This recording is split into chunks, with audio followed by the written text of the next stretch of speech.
પૂતળાના રાવણને બનાવી અને બારવો સહેલો છે.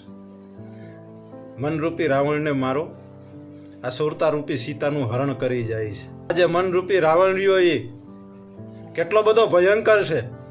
જરાક જોવ તપાસો ભીતરની અંદર કેવો કેવો આ બળવાન છે, કેટલો બહાદુર છે, કેટલો નિર્લજ્જ છે, કેટલો દયાહીન છે, જે વાસનામાં કામ, ક્રોધ, લોભ, મોહ, તારું, મારું, ઈર્ષા, નિંદા, કોદણી, ઊંચ નીચ, માન, અપમાન, અધર્મ, અનીતિ, કૂળ, કપટ, કાવા, દાવા, ચોરી, ચારી, જીવ હિંસાયુ, દુર્ગુણોથી ભરેલો આ જે મનરૂપી રાવણ રહ્યો, ખરેખર તો આનો સહાર કરવો પડે ત્યારે રામ પ્રગટ થાય એમ છે.